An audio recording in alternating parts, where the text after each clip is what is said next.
Hi everyone, I'm Annissa, and this is Whale FM's all-new series, Collector's Insight. In this show, we delve into the minds of art collectors and museums in the NFT scene, otherwise known as non-fungible tokens. My guest today is Zonted. Zonted is the founder of the premier digital art gallery, Zonted, which supports the digital art movement with support and backing for crypto artists and has a unique insight into the art of collecting and the rise of virtual museums. I got to know Zonted after he sold me my very first super rare NFT, and that has quickly become one of my favorite pieces in my collection. And that being said, I am super excited, so please enjoy. Zonted, thank you so much for coming on. And to start us off, I'd love to hear a little bit about your background and how you first became involved in the art world and then the NFT crypto art space. Hey, Annissa, thanks for having me. Of course. Of course. Well, honestly, where I first learned of non-fungible tokens was in this very community itself, Whale. I had a buddy who was very big into the crypto space tweet about how Whale, the token, was first released. And knowing nothing about it, I just aped into it because it was called Whale. And then it simply went to double and triple and quadruple itself. And then that prompted me to actually dig deeper into why this thing called Whale was actually increasing in value so significantly. And then I started following Whale Shark. Mad respect, props to you for really kickstarting a lot of the awareness in the space. I think that you've done an amazing job with the community, with your early support for a lot of different projects. And I know when I say it on behalf of a lot of people that we all look up to what you've done with the space.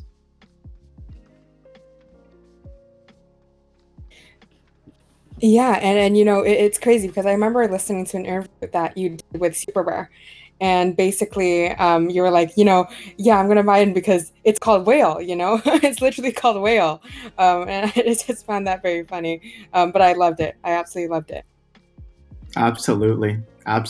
So that's where I got started, and then I ended up on Maker's Place, bought my first NFT there. Really didn't quite understand that, and then got into punks in a pretty sizable manner, and that of course has done fairly well. And from there it's just this really deep rabbit hole that you can essentially get completely lost in. No, 100%. I also know that you have a digital art gallery, and I'd love to kind of for you to share with us how did that get its start as well in Cryptovoxels and the metaverse. Absolutely. So, long story really short, bought a piece of art on Maker's Place, bought some punks, and then the natural progression was this feeling that I needed a space to put all of my crypto punks, and I had little bits of I think like a crypto wiener, a bits for AI, just your very simple NFTs at the time. And I was like, well, there's got to be a place to put these. And then I found Cryptovoxels. I bought the corner piece of Origin City because I was like, that seems pretty cool. Put all the crypto punks on a Minecraft built wall that I made, and I was like, wow, I still have so much space, so I need to keep filling these this virtual space with more art. So back to Maker's Place, Super Rare. And then I got too much art, and then I was like, okay, well, I need a bigger space now to put all of this art. And at the time, this is when Whale Shark had just completed the Pagoda project in, I think it was Shenzhen in Cryptovoxels. And I was there, I was looking at it. I was like, holy crap, this is insane what people are doing in the metaverse. And I emailed Voxel Architects at that point. I emailed him, and I emailed Ogar Productions, because when you walk around Cryptovoxels, there was a lot of different installations like Prinksy Land, those kinds of things. And the two that struck me the most was Ogar has this, I think it's a like a Warhammer installation somewhere in Cryptovoxels, and I was like, dude, the meticulousness of this build is absurd. And then I felt the same way when I visited Whale Shark's Pagoda, and also the refrigerator that Whale Shark had made. And I was like, okay, I want these two people to craft my gallery in Cryptovoxels because they rock. And so you got both of them, and I actually got both of them to contribute pieces to the Cryptovoxels gallery, and that's basically well how I got it built. The reason why I got it built was because I feel like a lot of people in the NFT space have classically been a kind of like a vault holding type of investor or collector, if you will, in the sense that they view NFTs like it's a Bitcoin or something like that. It's like, oh, okay, well, I bought into, Pack or Hackatao really early, and then they go ahead, they basically stuff it into a vault. And I don't think it necessarily does the space as much good as it could.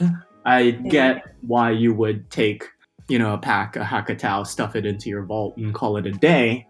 And in a lot of ways, that is helping the artists. It's helping create a pricing floor for the artworks that people are creating. But it's not necessarily creating extra exposure for anybody. It's sort of just kind of value transfer from one asset class, which is cryptocurrency, towards another asset class, which is non-fungible token. And I feel like for the NFT space to really take off, then there needs to be a lot more people like Whale Shark, who is going around creating exposure for a lot of the different projects, artists, collectibles out in the space, because at the end of the day, that's how value will get created, in my opinion. So I decided then to really focus on building a premier boutique experience that people would look for in the metaverse. I think when I was first doing it, there weren't that many people that were really interested in putting that much effort into their galleries. I said, you know what, screw it. I'm going to make the best damn gallery that I can. And I'm going to back that with like a nice editorial driven website. And this is the way to kind of push the space forward. So that's why I ended up making all of those investments in Cryptovoxels specifically. And I think I was speaking about the Cryptovoxel gallery that we have in Whale, and I was like, oh, there's this koi pond that was amazing, and you were like, hey, I actually have that koi pond in my gallery, and so I just went, oh my god, that's crazy. And I remember going into your gallery a couple days ago. I just walked around. It was completely sleek. It was very sleek, very clean, and there were these it was so detailed. There were these charging outlets even. I remember in the gallery. Which is absolutely insane. I just went, oh my god, like the attention to detail is crazy. But yeah, it's an incredible gallery. I already posted the link. So if you guys would like to check out the gallery, you guys can go walk around while you guys listen to this interview. But yeah, I'd love to get to know kind of how the name Zonted came to be, because it's not a name that you hear every day. Totally. So if you're part of the super rare interview, I do talk about it there. But in a nutshell, I was always a nerd growing up, played a lot of games. Like, I wasn't that big into Dota, but Counter-Strike, RuneScape, Neopets, right? I was born in 89, so I'm 32 years old now. But we played a lot of games, and I went to a nerdy high school. and we just hung out in the computer labs and played games, and you would own people, and that became, you would like owned people, or you got owned, and then somebody misspelled owned, and that became want, and then want somehow became zont, and then we added an ed to it, so it just became zonted. And then I bought Zonted.com because it was literally this meme that we had going on in high school. And I remember I wrote my first PHP script that was tied to a .txt file, where we would vote to see who in our friend circle was the most degenerate person. And it was just a lot of fun. From there, in college, my friend and I essentially tried to create the first version of Imager with Zonted.com, just having a place where people could upload photos, which is where this idea then of like Zonted and NFTs sort of crossed my mind. But really, at the end of the day, it was that I got sucked into NFTs in September of 2019 or 2020. And I was like, I have Zonted.com, so I'm just going to call this thing Zonted. And also the fact that there isn't really a Zonted, right? Like before Zonted. So it's very easy to build a name, a reputation around it. Also, I noticed that everybody else in the space, at least at the time, was a Mocha, Mokta, Mona, Dulomoma, like kind of thing. Yeah, and I was just like, well, I'm just gonna be a Zonted, and that's gonna stand out. It is gonna stick. It really did. Yes. So that's kind of, well, where that came to be. No, I think I'm definitely going to spread the aunt trend to Hong Kong. So don't worry, we're gonna spread the name. I love it. And so yeah, so in terms of buying art in your gallery, right, or even just for yourself, I noticed on Twitter you posted, a bunch of books that you read in terms of art, like collecting art for love, money, and more, the philosophy of Andy Warhol, or it's books in Christie's, Japanese and Korean art. Like, I'd love to know just what is your investment thesis in terms of collecting art? That's a great question. So I think that when I first started, I had a lot of preconceived notions about how it works, why it works, all of those things. So to, I guess, give a story about how it all came together.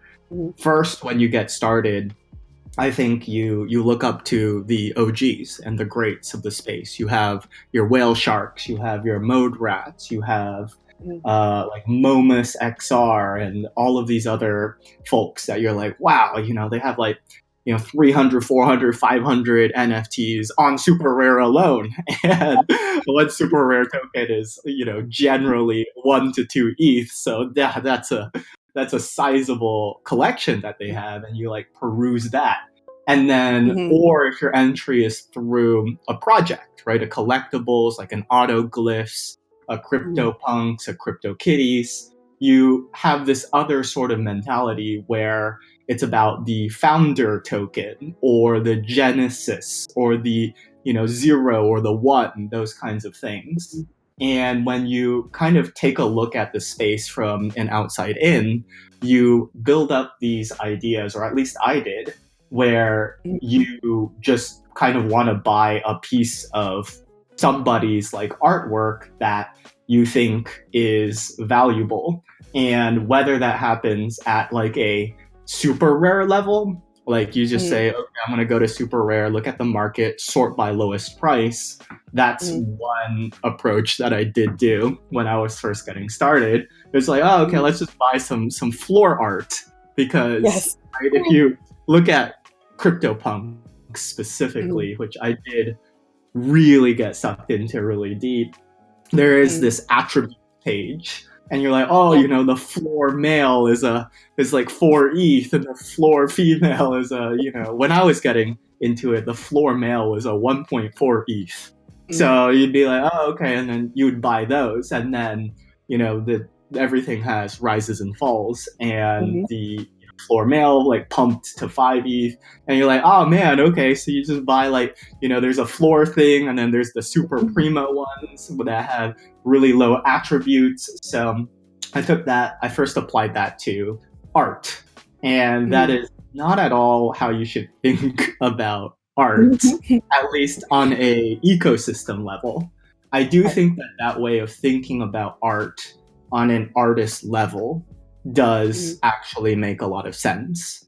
I think the way that I would frame it now is that every artist itself is like a collectible project, right? A pack, for example, has lots of different works across lots of different platforms, and there are what people would perceive as your S tier packs, right? Perhaps those belong on super rare, and they're part of this era of time where pack was doing some experiment that, for a lot of reasons, was groundbreaking. I think that when I study art history and the collecting styles of different past collectors, it's really more about collecting the artists that are setting and defining the trends that will come in the future. So the reason why I perceive that a pack, a Hackatao, these kinds of OG crypto artists are so valued now is because they set the tone and the voice of what a lot of artists now look up to as a really interesting and thought leadership defining mode. So I think that nowadays, after studying a lot of the art, there are essentially two places that I like to be when creating or when collecting art. So number one is kind of where I think a lot of people enjoy being, which is just in the early stages of supporting what could be the next big artist, right? When artists are first minting things on super rare, or even rareable, or even on chain using their own solution, whether that's OpenSea or Infinity, that kind of thing. And that in of itself, I think, is very fun in a lot of different ways, because you get more artists that are really just getting started. However, I think that the flip side of that is the same with any sort of very early stage bet. Maybe 5%, 10%, 20%, if your batting average is superb, are actually going to come out and be as valuable as you're making them out to be. And I think that that's something that takes a lot of patience to see manifest. And before you start getting into that sector of collecting, you have to understand that this is like a 1 year, 2 year, 3 year investment minimum to really kind of see the progression of that artist form over time. At the same time, what I've realized is that what a lot of artists that are in that stage of their career need is continued support. So if you think that it's just going to be, okay, I'm going to collect this set, this set of pieces, and that's that, you're probably not taking into account the emotional attachment that you will start to form to these artists, right? You're going to see that they're going to push out some new pieces. Maybe you didn't have budget for them, and you're just not getting the awareness or exposure that you feel they require. So what do? You put in some bids, you make sure that their floor as an artist stays relevant, right? If you're buying them for, say, half an ETH, then you're putting in half an ETH bids, and if nobody else is biting, well, guess what? You have a lot more of that artist now, which is not bad, but you have to account for that when budgeting in that style of collecting, if, in my opinion, you want to make it succeed. Just to finalize this statement, the other approach that I think is very impactful is just straight up going for cornerstone S tier pieces, right? So when a pack or a Beeple now comes on the market, just saving your ETH and going all out and getting one pack or one Beeple and having that be a cornerstone piece, I think is an absolutely valuable and exciting play. I think that kind of style requires a lot more patience that I'm slowly trying to figure out even for myself, because you just see so much cool stuff hit the markets all the time from all of these like great artists, and it requires so much mental willpower to politely define all of these, because where I feel like you kind of don't necessarily want to be is like in the middle, where it's like everything's kind of a bit pricey and you can't buy that many of them, but they're not that cornerstone of pieces, which means that they're not like that liquid. And yeah, I don't know. I'm still trying to redefine my own collecting like philosophy as I go, but I sort of more or less arrived at this thought that you want to let the winners win and cut the losers short sooner rather than later. So as cruel as that might sound, I feel like it does make a lot of sense. It's the same as if you were to buy, some stock like Tesla. Well, you want to hold on to your Tesla because people want Tesla, and you want to cut, well, I guess every stock these days could be manipulated to crap, but you can't expect that to happen. So you want to cut your losers short. Right. It's interesting that you mentioned kind of the ecosystem and how collectors are like some of the responsibilities that these collectors have in order to maintain the floor price and kind of, like you said, maintain the price for like each artist and to kind of, set the tone for them as well. With that, like, it's crazy because, the percentage of collectors at the moment are much less than the art that is being pushed out. And it's much harder to identify emerging art than artists with a pedigree outside already. So how are you able to identify this kind of potential? How do you identify, like you said earlier, artists setting the tone, but what does that necessarily mean? With Pac, his forward thinking and his recent drop even on FD Gateway with the titles and everything was mind boggling. But other than, using the technology and stuff like that, what other factors do you think artists need to look at? When do you know that you come across a really, really great piece? Yes, so that was all kind of the orchestration, if you will, of Zonted, and studying these collectors and art history. Is the more books that you read about art collecting, the art game itself, you realize that it is a game of pure insider information, price manipulation, price fixing, and just pure dog world out there. And I recognize that was likely to be the case, just coming from a startup entrepreneur background myself. And I said, look, if I'm going to play this game, then I'm going to play this game in the most like optically sound way that I can execute on with my budget and what I see happening in the ecosystem. So in that vein, right, the website, which is just zonted.com, is full of editorial and artist spotlights. We do collector spotlights now too. And it's all for the sake of presenting a very well manicured experience where people who look at Zonted, and I'm sure this happens to Whale Shark all the time, right? They'll look at Whale Shark and they're like, wow, like I want him or her to let me know what's like to pitch them like the good stuff all the time.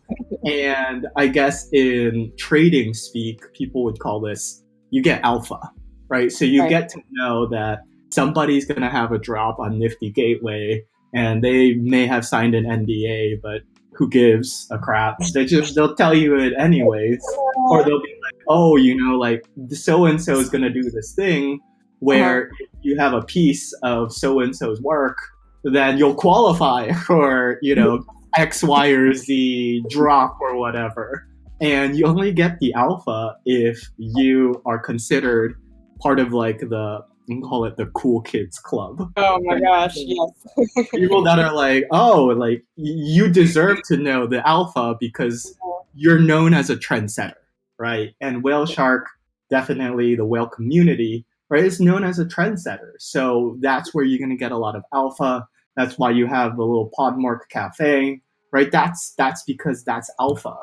And what you realize is that alpha is out there all the time, and you have to create the opportunities to get the alpha, or else you're just going to be a beta and you're going to be a follower and you're going to be left behind. So as a result of building one of the best galleries that I could conceive of, making the website a A-tier experience in a world where lots of websites are really quite subpar, in my opinion. I get a lot of alpha, and people are telling me, oh, dude, you gotta check out so-and-so. Like, I just introduced them, or blah, blah, blah. And then I'm like, okay, and I trust these people, right? These are super rare artists or Nifty Gateway artists that have a lot of cred, and they're telling me, oh, like, check out this person, and I do, and then I get in on some of the good deals before that person blows up, so to speak. So that's kind of the art game. Whether or not you like that, I think, is a different story, but that's definitely what happens just in traditional art, and NFT art is certainly no different. It's crazy that you bring out like kind of the art game, because I never really thought about that. I knew that it was in the traditional art, and I feel like more people are being exposed to this new environment or this art game, and people getting previewings to things and say like, it's like getting these like before insights, which is insane to me. I noticed you asked this question too. I noticed in one of your art insights interviews, and with all these like alphas or previewings, do you stick to any collecting rules, like a monthly budget or one-on-ones? Because it's very easy to go down the rabbit hole. Like it's you see a piece, you just need it, and then you go, oh no, but I bought too many NFTs this month. What do I do now? So like, do they need to have social media presence or anything like that? Yes, that's the slippery slope that I'm personally trying to navigate for myself. I'm fortunate that I do have, or maybe like unfortunate that I do have a strong amount of capital just sitting around in DeFi, like a safe DeFi, like Uniswap liquidity provider. So at any point something does come up, I am possibly capable of scooping it if I wanted to, which is itself sort of like a heaven and a hell. But that said, I had come up with an initial thesis of sorts, which I've changed and then changed and then changed a little bit. I think the only stuff that I've kept to is this idea, and this is just my own collection philosophy, that should I collect from an artist, again, this is strictly about crypto art, I feel like the artist needs to have a social media presence.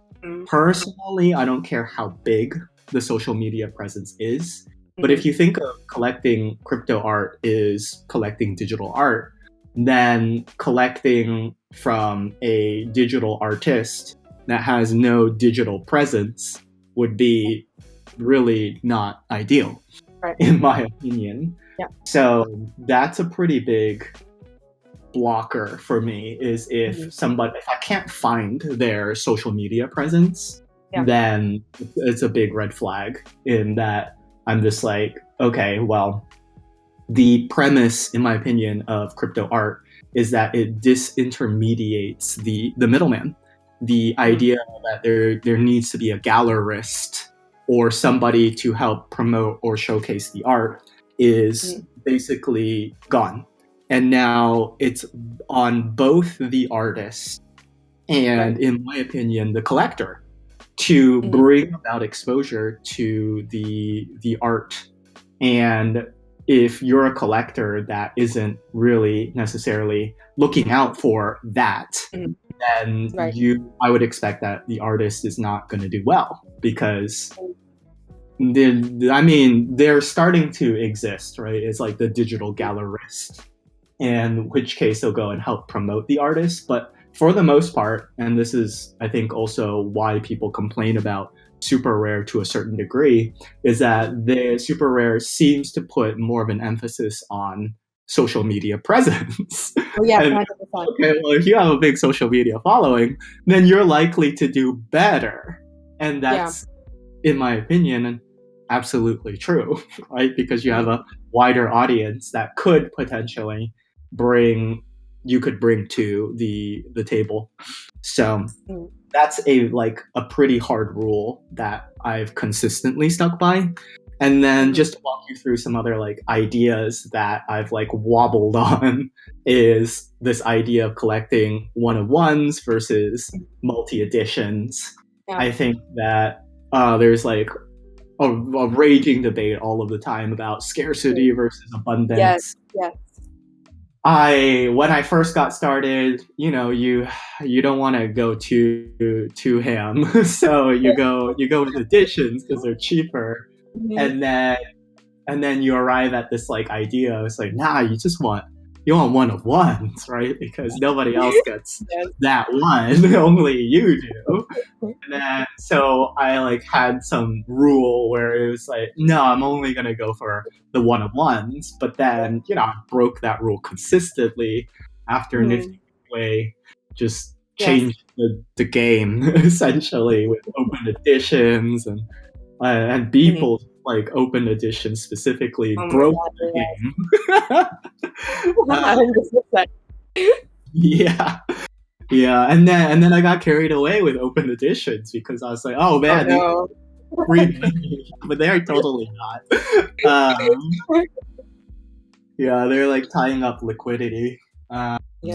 So I'm back to a more middling stance. I think that for myself, I'm likely to stay away from open editions unless there's a good reason to get into them. And then generally speaking, I will want to I'm trying to put more of that focus back on the cornerstone pieces. So as an example, the Javier Arez drop that happened on this, it was he had the Who's Satoshi animation, which I saw a whale shark. Yeah, it's amazing. It's amazing. I just mind blown. Yes. But then Bill Lee, West Coast Bill, comes in, drops to 18,888, calls it a day. Crazy. Yes, right. But the thing about that, and this is the general philosophy that I have come to, is that it is much better to own one piece that is worth $20,000 than it is to own 25 pieces that are owned that are worth $1,000. However, the trap, in my opinion, is that sometimes you see your $1,000 piece 3x, 5x, 10x, and you're wow, that's amazing. Let me try to do that again. And from a relative perspective, right? Oh, so that's a 500% increase. That's amazing. But when you think about it from an absolute perspective, an absolute dollar perspective, if your one $20,000 piece just 2x itself, you just made $20,000, right? If your $1,000 piece 5x itself, you made $4,000. And when I look at my collection, I'm like, I have too many $1,000 pieces and not enough 20,000 pieces, and that it's just from an overhead perspective and all that stuff, it's way more cumbersome to liquidate 25 pieces, which is why one piece that's worth $20,000, in my opinion, is worth more if you can afford it.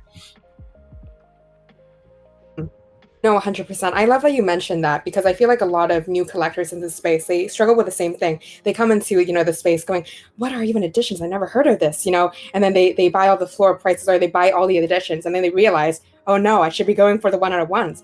And there was this major conversation about, like you said, scarcity and abundance and like in tiers and like, oh, with my art pieces, some of them are going to be common, some of them are going to be legendary, so that there's this distinction. And so there's like, I can differentiate the price that way. And so it's interesting, how different artists are going by that.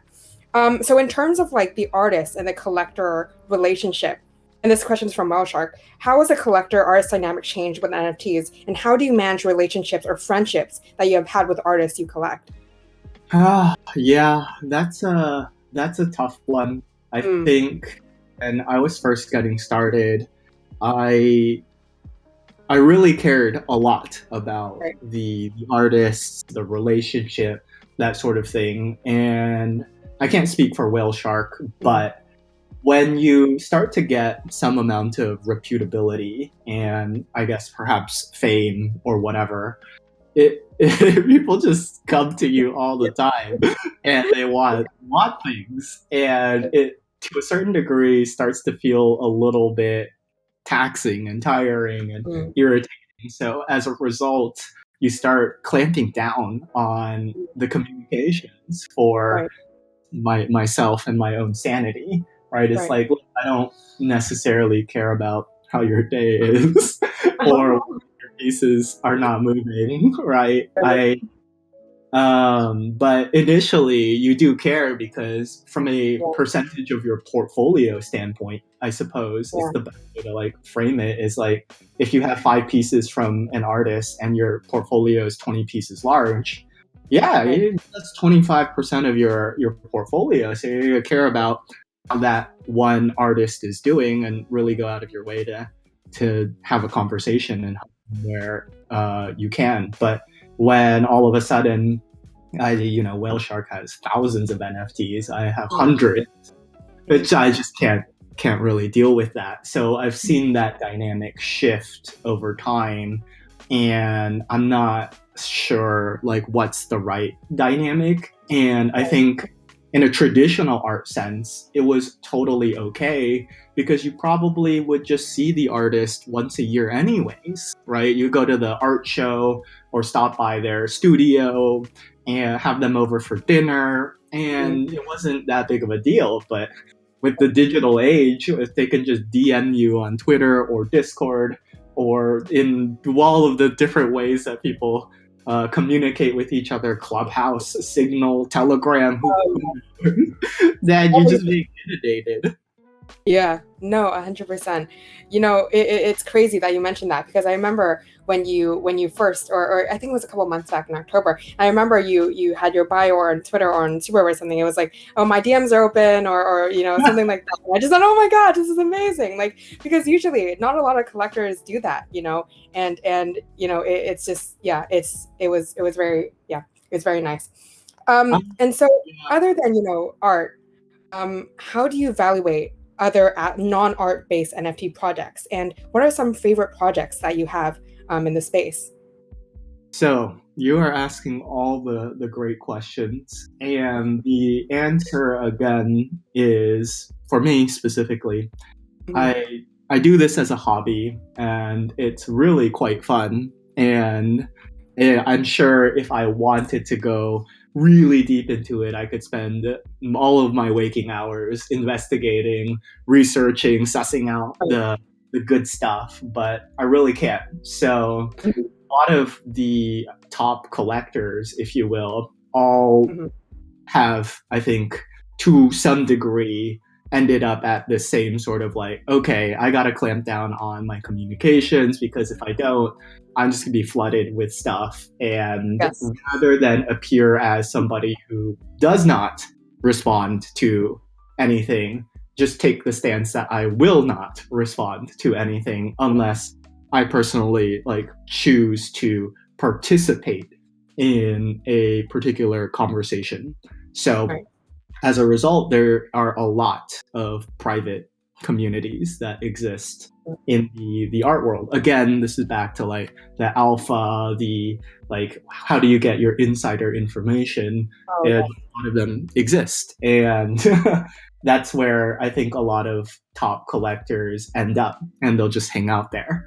So that's where I get my signal in saying that somebody comes out and they're like, oh, there's this really cool project where people are, minting blog posts or something like that, and then huh. that's a weird one, but okay. Yeah, that's interesting. Or this or that, planets or trees. There's a lot of I know. There were trees coming out recently, yeah.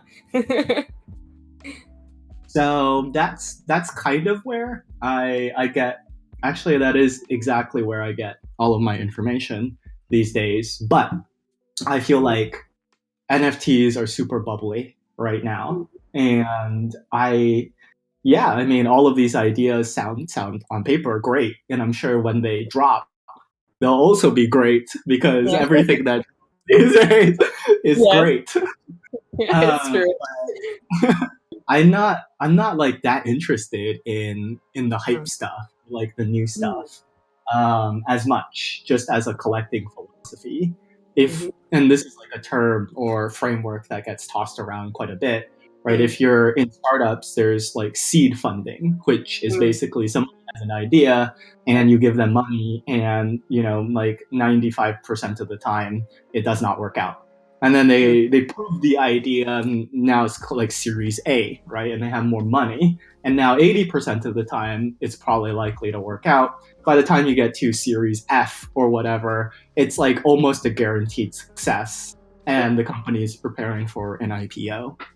So in terms of collecting philosophy, I'd rather just not deal with the headaches of, like, this drop's happening at 2 a.m. my time there, and that one's at like 4.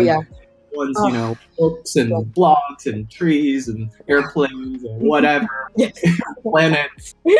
Yes. People are like, oh, I'm waiting for the next planet to drop. And I'm like, yeah, right. I know. It's people stay up for these. People literally stay up all night just practicing their trigger finger, just watching their screen go by to get these drops, because it's insane. And with NFTs, it's crazy because, like you said, like with the 5x and 10x, some of these NFTs that you invest in, you can't get those returns in the regular market. And so I feel like people are starting to diversify a lot of their portfolio in there. But what would you recommend is the right amount that people should, or starting, people, if they want to start venturing into the world of NFTs, how much % of their portfolio do you think they should put into NFTs if they really want to? Or, what advice? Yeah, I mean, honestly, that's, I think, up to everybody's like risk profile and risk appetite to judge. I'll give you my numbers. So in terms of relative net worth, I'd say I have about like 60-70% in crypto of my relative worth. And then in terms of my then assets in crypto, I would say that NFTs would comprise of maybe 20 to 25% of that 70 like ish percent. So that's how I do it. I would recommend that if you want to get into NFTs, instead of getting potentially the rug pulled from underneath you, you just buy blue chip projects, right? Like if you bought a CryptoPunk, chances are you're not gonna go wrong, right? And it's just a good sort of like way to understand how it works, because when I was first buying CryptoPunks, I was like, I don't get why I have to pay at the time hundreds of dollars for this 4x24 pixel thing that I literally have to pull up my phone to show somebody that like I paid, I don't know, $500 for this. And that just seemed absurd. Except then you start seeing other people like, bid over, like, you're like, oh man, that beanie, like, it does look dope, and there's only 44 of them. Right, and then somebody like when it gets like offered out, and you're like, what, really? And then that gets you, like, more intrigued, and then you might like make a bid, and then somebody overbids you, and you're like, oh, that mother, like I need to overbid, and then that teaches you the dynamics of NFTs. Except at least you're in CryptoPunks, where it's like almost as liquid as it can be. I think in the NFT world, I don't think you're gonna have a project. They probably exist, but CryptoPunks probably has to be like top 3 projects in terms of NFTs that are just liquid. I love that you mentioned bidding, because in one of your, collector's insight, you mentioned about bidding etiquette. I had no idea what bidding etiquette was because I never bid before, but I didn't know what it was until you mentioned it. And, I see some people, they bid like $100 and they go, okay, the next person bids $100.01, and it keeps going for few hours. And so could you tell us a little bit, what does bidding etiquette actually entail? Yeah, I think there's a lot of people who have a lot of different opinions, if you will, about bidding etiquette. Personally, I've seen artists do all kinds of different approaches when they're selling their works. I would say that generally speaking, like a 5 to 10% bid increment be just highly valued. And then also speed of bidding. A lot of times in the past, I have been like sniped by last minute bids, and that's always really irritating, which then kind of forces you to have some sort of vindictiveness or vengeance to also then squeeze in last minute bids for other people's art. These happen because of we'll call it the word of mouth Coldy method. The word of mouth method is that like some artist is like, okay, 24-hour bidding starting now, right? And I mean, you can't be expected to check Twitter, especially their Twitter, all the time, right? So like a lot of the time I don't even see that, right? And then all of a sudden, like, I'll see this chain of events where so and so bids, and then 5 minutes later bid was accepted. And then I usually have to be like, oh, okay, like what was that? Was that like some price fixing? Or I like check their Twitter, the artist's Twitter at that point, and be like, oh, they just started the 24-hour timer 24 hours ago, so that sucks. Right? And so that's where I think it's kind of half on the artist and half on the collector, right? I like when I make a bid on a piece of art that the artist reaches out and they're like, hey, like, thanks for your bid. Like, I'll keep you posted, right, on how things go. And I have, with the artists that I've been collecting for a longer period of time, they'll know that like there's this like sort of etiquette where, okay, they might do the word of mouth Coldy method, but they'll also like caveat that and say, oh, well, if new bids come in, the timer is going to be extended, right? And so new bid came 5 minutes before, they would DM me and be like, hey, there's a new bid. Like, do you want to consider offering more? And that's like, that's preferable because then I can not have to be checking Twitter to see that something is going on. So I think from a word of mouth style, that's like definitely preferred. And then from a timer based style, right, then like 5 to 10%. Don't wait until like second of every interval to like submit a bid because that's just freaking annoying. Just like make your bid, I'll make my bid. We'll keep bidding and until one of us taps out. And also kind of why like super rare just being ETH only is just like also like, oh, this sucks because you're like, it's like, all right, there goes to like $10, $20 every single bid. And so as ETH has been going nuts, I have been a little bit wary of playing on super rare because it's just costly. And as a result, I've been more on Nifty Gateway and Maker's Place. credit card bids are gasless, and that Right. itself has its own potential qualms that people will do. But there's pros and cons to everything. So bidding etiquette, I'd say the most frustrating one is when like communication between Right. artist and collector in a like non-timed auction like standpoint, just doesn't happen very very fluidly. But generally, artists are fairly like well receiving when you like say, "Hey, I was totally gonna make a bid on that higher. I just I didn't get the time." They'll usually take that very seriously, and then in future like stuff, they'll let you know and caveat it with like, "Oh, 24-hour bid unless new bids come in, then like timer will be extended." Idea. Right. It's crazy because I love the word that you said, tap out. I'm picturing just like what like one of those like UFC fights. It's just like tapping out. It's crazy. It's kind of like just with literally just with your screen. It's literally like that. And I feel like whenever a bid happens, like Whale Shark just posted a GIF of literally just tapping out, and that's what I picture. And I feel like whenever there's a bid happening, especially in Nifty Gateway, literally just everyone is just zoned on into that. Like I remember when there was a bid on People, everyone was just looking at that. Even on CryptoPunks, everyone. It's exciting. It's like a sport. It's a sport. It really is, isn't it? Yeah.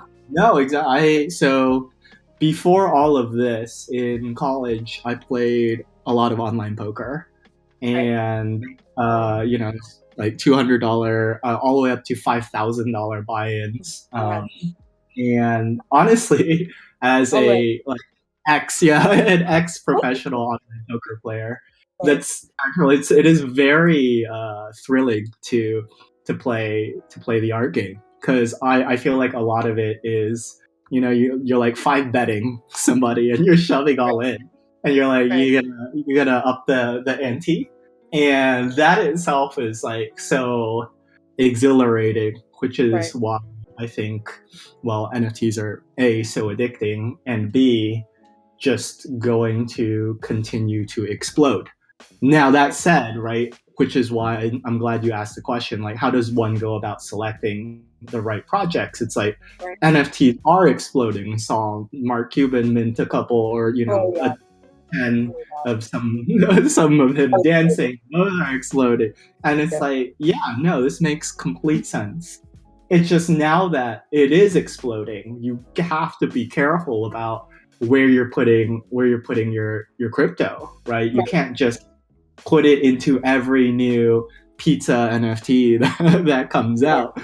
You gotta pick and choose your battles wisely. And then I think that's where it comes down to, okay, betting early, which is a lot of fun, high risk, high reward, or betting cornerstone, in my opinion.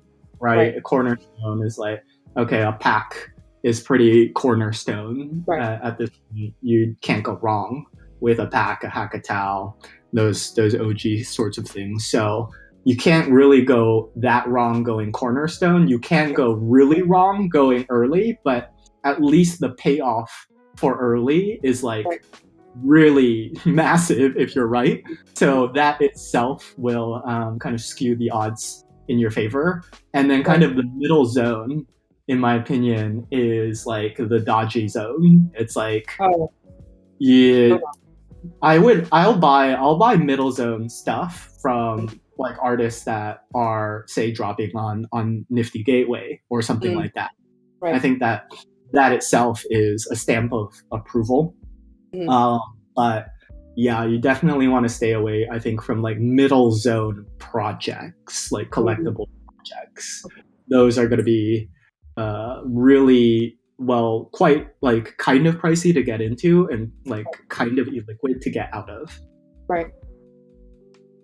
I love that, you mentioned the word illiquid a lot, and that's where I feel like a lot of people, they don't really think about that's important. Like, what is it going to be in the next 5 years? What is it going to be like in the next 10 years? And how liquid is my asset going to be? How easy is it going to be for me to liquidate these assets?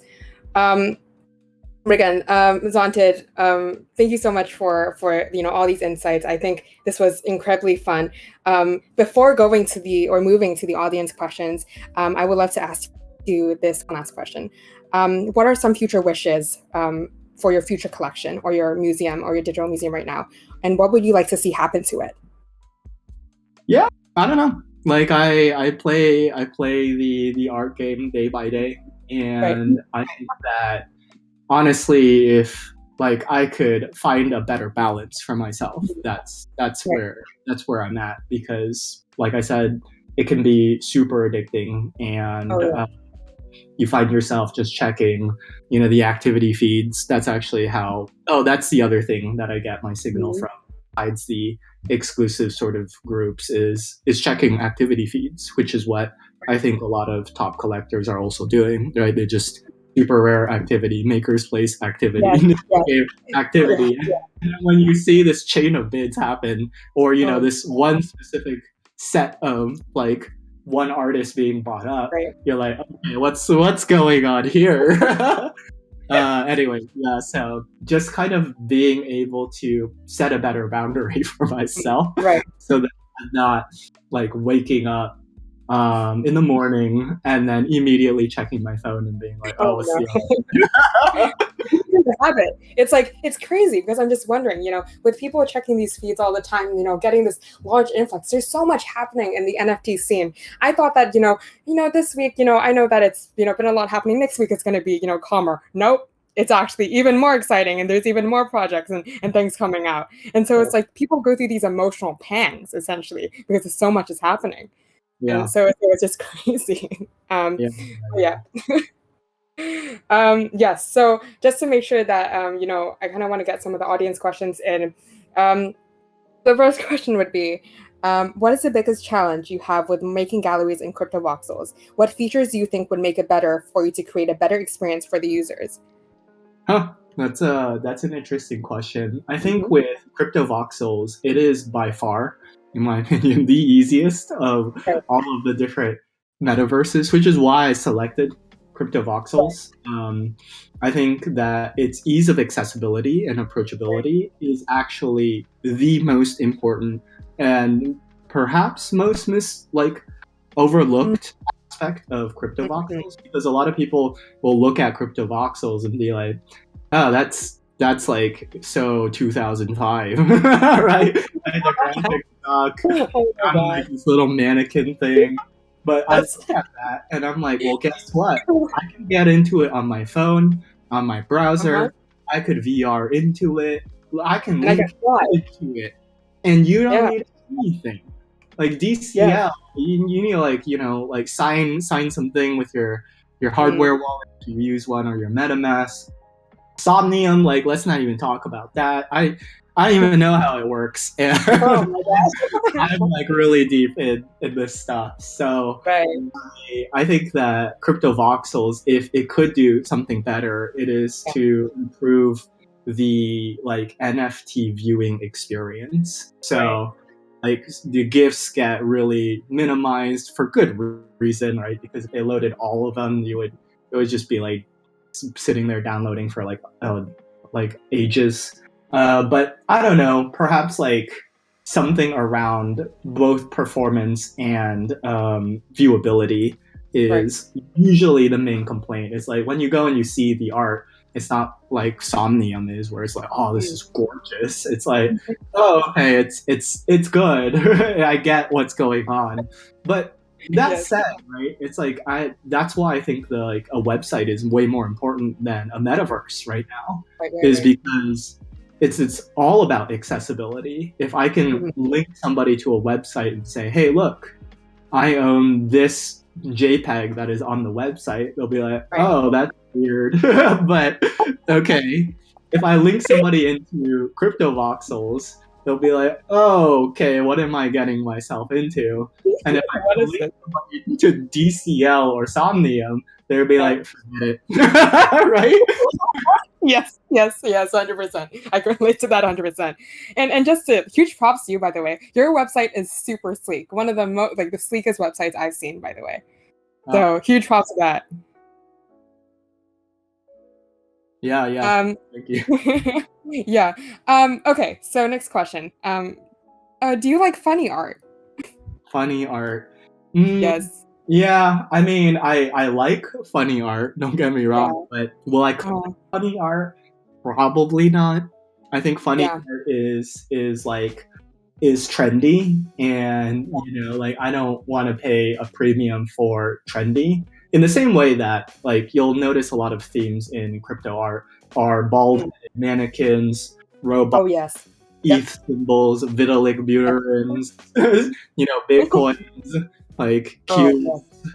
and I, Everywhere. I, I pretty much try to stay away from all of the trendy sort of stuff, right? It's like if you Right. make something that's like, oh, this is funny because Wall Street bets and Elon Musk Oh is my God, yes. whatever, right? Then I'm like, yeah, it is cool, but it's hype. And like 5 years from now, okay, maybe Elon Musk is something much greater than he is now, and that Yeah. worked out. But I'm not gonna bet my like my collection on that. I'm gonna bet on somebody who people are looking at and saying, wow, like that person's style is so unique. Right. And usually that's not gonna be the case when it comes to say funny art or Mhm. things that are trendy. Right. Got it. Um, do you think it will help the NFT markets see a bear market soon, or is it too early so it will hurt the acceptance of NFTs? What was the question? Bear Do you market with think, yes, do you think it will help the NFT market see a bear market soon, or is it too early? Or is it going to um, hurt the acceptance of NFTs? yeah, I don't. I mean, to a certain degree, it's like if you Yeah. study what happened with the 2018 like altcoin rise and fall, it was like yeah, Mhm. a lot of people got burned because they bought a Yeah. bunch of crap coins and Right. they Right. left holding the bag. And Mhm. I don't think that that is avoidable, right? That's why we see the minting of pizza NFTs and all kinds of different stuff. Is like people are seeing an opportunity in the space and they're taking advantage of it, which is exactly what happens with any new paradigm shift. So I think that we will likely see an NFT bear market sometime in the next, say, year or two. This year seems like things, like I said, are getting pretty frothy. Right. Um, but it doesn't seem like it's slowing down. If you look at, Right. say, some of the data websites like Mhm. cryptoarts.io, which is a sign that, well, a lot of wealth will be created and then a lot of bags Right. will subsequently be also created when things, which is why I think back to the original statement, yeah, Right. buy really early or really late because in each of those circumstances you're rewarded, right? If Right. 2021 does explode, then you buying really early into a new project means you made out if you can like exit, which is a Right. whole. Right. Of course. And if you Yes. buy cornerstone, well, that will retain its value post. Yeah. So I think my stance is that it's unavoidable that Yeah. every market will go through these cycles. Mhm. And on it, I mean, yeah, it's bad. It's going to be bad when it's Right. bad, but I don't think there's anything that we can do about it. Got it. Well, it's only a matter of time. It's only a matter of time, and we will see. We will see. Yeah. So, presented. My last question for you would be: if you had to choose any piece that you own in your collection that was your favorite NFT, and you can only choose one, no cheating here. Which one would you choose? Whoa. I Yes. Take question. yeah. I guess it would if this is I need Mhm. to answer this question instead of just Mhm. dodging by saying, No, you oh, cannot. I cherish all of them. No cop out. Um, No cop out answer. No. Yeah, yeah, I'm gonna pop out. So I guess there's a saying in the like art world where usually your most cherished piece is the one that you spent the most money Oh on, my gosh. Of course. right? And Yes, that of course. just makes sense. So if that's the case, like it is actually this like crypto punk that Oh I my got gosh. when I thought that I was like kind of a little bit like in over my head. I was Mhm. like, this CryptoPunk, this one here. I'll just post it in this like stream. It's Yes. it's a tiara, which is Oh. like a very rare trait in the CryptoPunk world. But more importantly than that, it's the tiara that has all of the gold. So it's like a gold ring. It's got a gold necklace, and Yes. it's the only one that has gold necklace. And so at the time when I got it, it was 49 ETH, which was pretty like I was like, what am I doing? I'm not so sure. Yeah, this because at the time I think it was like the second or third most like highest price sale in terms of dollars, $19,000. And I was like, I could buy a car, except I'm buying The woman with the gold tiara.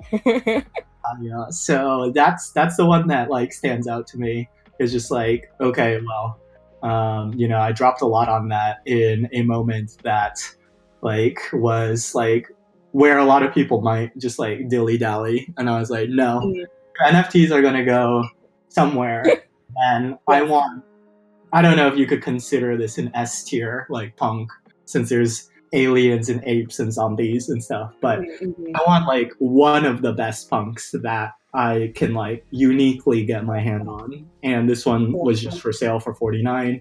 And I was like, I saw, okay, the person who was selling it had this thing where if you made a bid on like his or her punks, the person just doubled the price of the punks. No way, no. Oh my god. Yeah, very aggressive.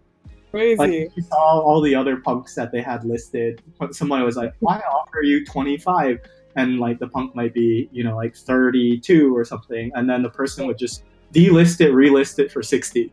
And I was like, "This guy knows how to do it." price this." So I just bought it straight, and I was like, "Okay, I'm good."